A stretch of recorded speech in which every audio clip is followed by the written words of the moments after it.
بسم اللہ الرحمن الرحیم۔ نبی کریم صلی اللہ علیہ وسلم اور حضرت ابو بکر رضی اللہ تعالیٰ عنہ کی ہجرت۔ حضرت ابن سیرین کہتے ہیں کہ حضرت عمر رضی اللہ عنہ کے زمانے میں چند لوگوں کا تذکرہ ہوا اور لوگوں نے ایسی باتیں کہیں جس سے یہ معلوم ہو رہا تھا کہ وہ لوگ حضرت عمر کو حضرت ابو بکر سے افضل سمجھتے ہیں۔ جب حضرت عمر کو یہ بات معلوم ہوئی تو آپ نے فرمایا، اللہ کی قسم، ابو بکر کی ایک رات عمر کے سارے خاندان کی زندگی سے بہتر ہے، اور ابو بکر کا ایک دن عمر کے سارے خاندان کی زندگی سے بہتر ہے۔ جس رات حضور صلی اللہ علیہ وسلم گھر سے نکل کر غار تشریف لے گئے تھے اور آپ کے ساتھ حضرت ابو بکر بھی تھے، حضرت ابو بکر کچھ دیر حضور صلی اللہ علیہ وسلم کے آگے چلتے اور کچھ دیر پیچھے۔ حضور صلی اللہ علیہ وسلم اس بات کو سمجھ گئے اور آپ نے فرمایا، اے ابو بکر، تمہیں کیا ہوا؟ کچھ دیر میرے پیچھے چلتے ہو اور کچھ دیر میرے آگے۔ انہوں نے عرض کیا، یا رسول اللہ، جب مجھے خیال آتا ہے کہ پیچھے سے کوئی تلاش کرنے والا نہ آ جائے تو میں پیچھے چلنے لگتا ہوں، اور پھر جب مجھے خیال آتا ہے کہ آگے کوئی گھات میں نہ بیٹھا ہو تو میں آگے چلنے لگتا ہوں۔ حضور صلی اللہ علیہ وسلم نے فرمایا، ابو بکر، اگر خدا نخواستہ کوئی حادثہ پیش آئے تو کیا تم یہ پسند کرتے ہو کہ وہ میرے بجائے تمہیں پیش آئے؟ حضرت ابو بکر نے کہا، قسم ہے اس ذات کے جس نے آپ کو حق دے کر بھیجا ہے، یہی بات ہے۔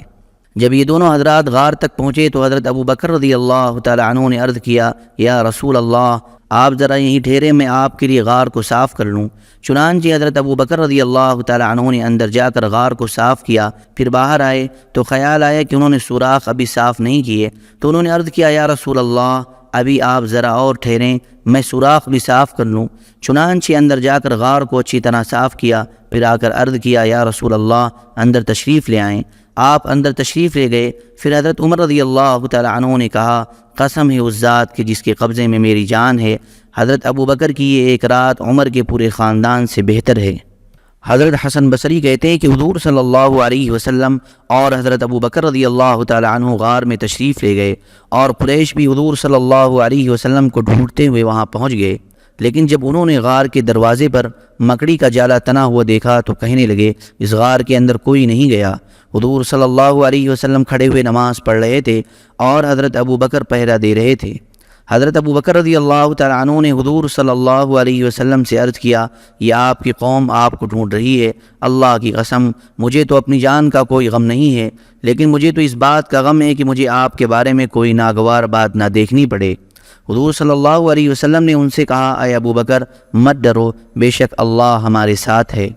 امام احمد نے حضرت انس رضی اللہ تعالی عنہ سے روایت کیا ہے کہ حضرت ابو بکر رضی اللہ تعالی عنہ نے ان سے یہ بیان کیا کہ جب ہم غار میں تھے تو میں نے حضور صلی اللہ علیہ وسلم سے عرض کیا، اگر ان کافروں میں سے کوئی اپنے پیروں کی طرف نظر ڈالے گا تو وہ ہمیں اپنے قدموں کے نیچے دیکھ لے گا۔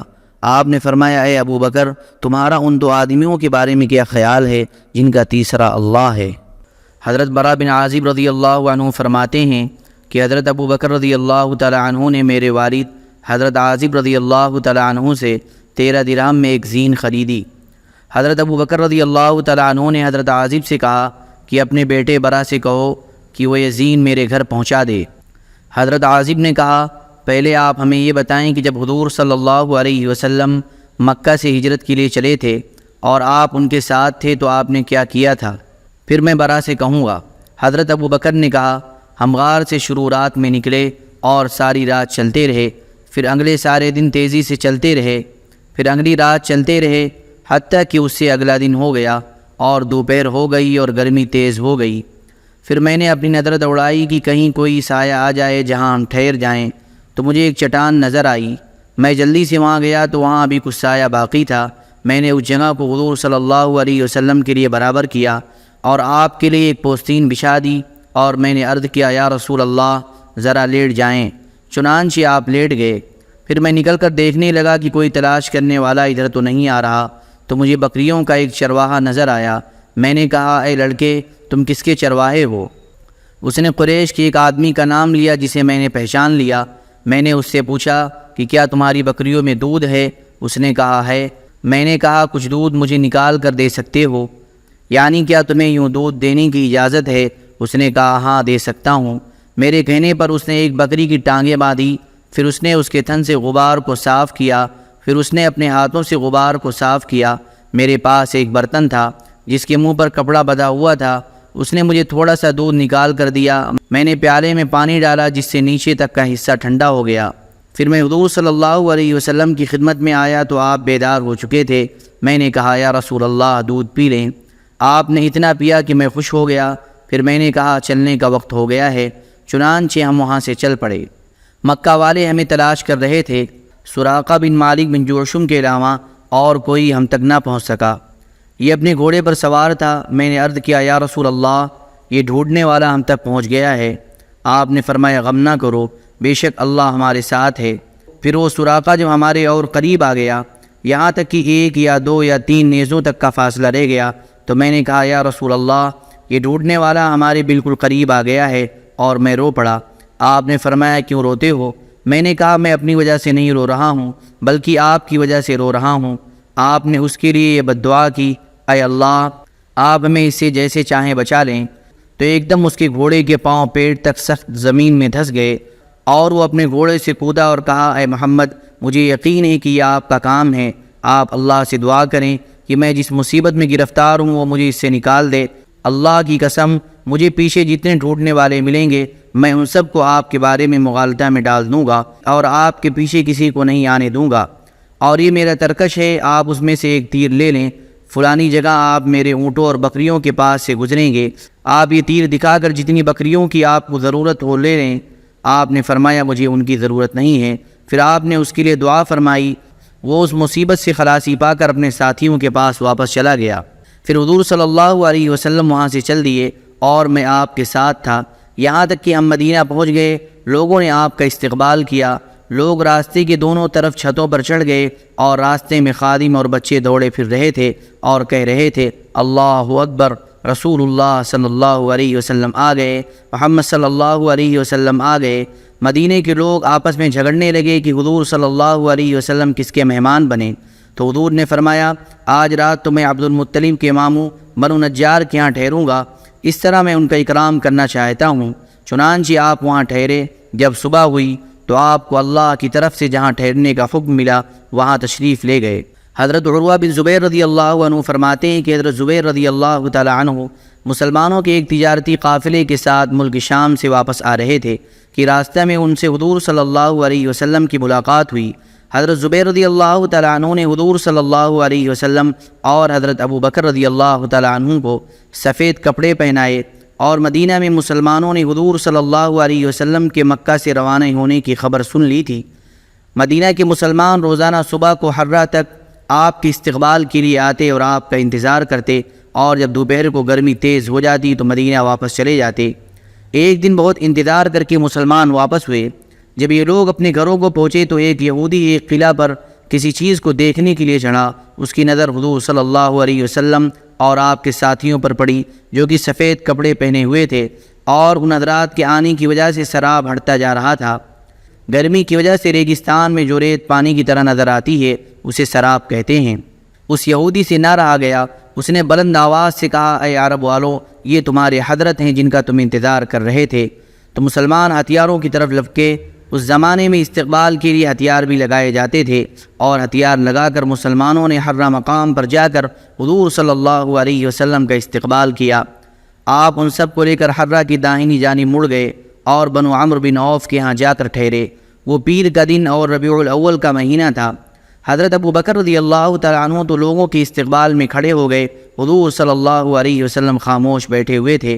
تو انصار میں سے جن لوگوں نے حضور صلی اللہ علیہ وسلم کو اب تک نہیں دیکھا تھا وہ آ کر حضرت ابو بکر رضی اللہ تعالیٰ عنہ کو سلام کرنے لگے، یہاں تک کہ جب حضور صلی اللہ علیہ وسلم پر دھوپ آئی تو حضرت ابو بکر رضی اللہ تعالیٰ عنہ آ کر اپنی چادر سے آپ پر سایہ کرنے لگے۔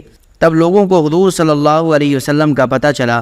حضور صلی اللہ علیہ وسلم 10 راتوں سے زیادہ بنو عمرو بن عوف کے ہاں ٹھہرے، اور آپ نے وہاں اس مسجد کی بنیاد رکھی جس کے بارے میں قرآن مجید میں ہے لمسجد اسس علی التقوی، البتہ وہ مسجد جس کی بنیاد دھری گئی پرہیزگاری پر، اور اس میں حضور صلی اللہ علیہ وسلم نے نماز پڑھی۔ پھر آپ اپنی سواری پر سوار ہو کر چل پڑے، اور لوگ بھی آپ کے ساتھ چل رہے تھے، یہاں تک کہ آپ کی اونٹنی مدینہ میں اس جگہ جا کر بیٹھ گئی جہاں مسجد نبوی ہے، اور ان دنوں وہاں مسلمان مرد نماز پڑھا کرتے تھے، اور وہ جگہ 2 یتیم لڑکوں حضرت سہیل اور حضرت سہل کی تھی جہاں کھجوریں سکھایا کرتے تھے۔ یہ دونوں حضرات اسعد بن زرارہ رضی اللہ عنہ کی پرورش میں تھے۔ جب آپ کی اونٹنی بیٹھ گئی تو آپ نے فرمایا کہ انشاءاللہ یہی ہمارے ٹھہرنے کی جگہ ہے۔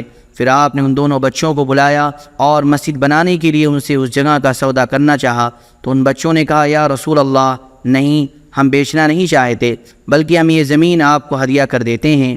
آپ نے ان بچوں سے یہ زمین بطور ہدیہ لینے سے انکار کر دیا اور ان سے وہ جگہ خریدی، کیونکہ نابالغ ہونے کی وجہ سے وہ اپنی زمین کو ہدیہ نہیں کر سکتے تھے۔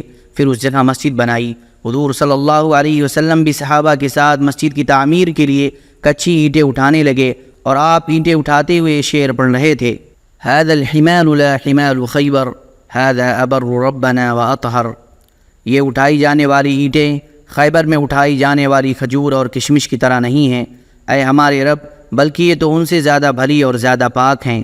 اور یہ شعر بھی پڑھ رہے تھے، اللہم ان الاجر اجر الاخرہ فرحم الانصار والمہاجرہ۔ اے اللہ، اصل اجر و ثواب تو آخرت کا اجر و ثواب ہے، تو انصار اور مہاجرین پر رحم فرما۔ پھر آپ نے ایک مسلمان کا شعر پڑھا، لیکن اس مسلمان کا نام مجھے نہیں بتایا گیا۔ ابن شہاب کہتے ہیں ہمیں حدیثوں میں یہ کہیں نہیں ملا کہ حضور صلی اللہ علیہ وسلم نے ان اشعار کے علاوہ کسی اور کا شعر پڑھا ہو۔ حضرت انس بن مالک رضی اللہ عنہ فرماتے ہیں کہ میں بھی بچوں کے ساتھ دوڑا پھر رہا تھا، سب لوگ کہہ رہے تھے کہ محمد صلی اللہ علیہ وسلم آ گئے، میں دوڑتا تو پھر رہا تھا لیکن مجھے کچھ نظر نہیں آ رہا تھا، یہاں تک کہ حضور صلی اللہ علیہ وسلم اور آپ کے ساتھی حضرت ابو بکر رضی اللہ تعالیٰ عنہ دونوں تشریف لائے اور مدینہ کی ایک غیر آباد جگہ آ کر بیٹھ گئے۔ پھر انہوں نے ایک دیہاتی آدمی کو بھیجا جو انصار کو ان دونوں حضرات کے آنے کی خبر کر دے۔ چنانچہ تقریباً 500 انصار ان حضرات کے استقبال کے لیے نکلے اور ان دونوں حضرات کی خدمت میں پہنچ کر ان حضرات نے عرض کیا، آپ دونوں حضرات تشریف لے چلیں، آپ دونوں حضرات امن میں ہیں اور آپ دونوں حضرات کی بات مانی جائے گی۔ آپ اور آپ کے ساتھی حضرت ابو بکر ان استقبال کرنے والوں کے درمیان چل رہے تھے۔ تمام مدینہ والے استقبال کے لیے نکل آئے، یہاں تک کہ کنواری لڑکیاں گھروں کی چھتوں پر ایک دوسرے سے آگے بڑھ بڑھ کر حضور صلی اللہ علیہ وسلم کو دیکھ رہی تھی اور ایک دوسرے سے پوچھ رہی تھی کہ ان میں حضور صلی اللہ علیہ وسلم کون سے ہیں۔ اس جیسا منظر ہم نے کبھی نہیں دیکھا۔ حضرت انس رضی اللہ عنہ فرماتے ہیں کہ میں نے حضور صلی اللہ علیہ وسلم کو اس دن بھی دیکھا تھا جس دن آپ مدینہ تشریف لائے تھے، اور اس دن بھی دیکھا تھا جس دن آپ کا انتقال ہوا تھا، ان دو دنوں جیسا کوئی دن میں نے نہیں دیکھا۔ حضرت ابن عائشہ فرماتے ہیں کہ حضور صلی اللہ علیہ وسلم مدینہ تشریف لائے تو عورتیں اور بچی یہ اشعار خوشی میں پڑھ رہے تھے، طلع البدر علینا من ثنیات الوداع وجب الشکر علینا ما دعا للہ داع۔ ودا کی گھاٹیوں سے چودھویں کا چاند ہم پر نکلا، جب تک کوئی بھی اللہ کی دعوت دیتا رہے گا ہم پر شکر واجب رہے گا۔ اللہم صلی علی سیدنا وحبیبنا ومحبوبنا ومولانا محمد وبارک وسلم۔ سبحان ربک رب العزة عما یصفون وسلام علی المرسلین والحمد للہ رب العالمین۔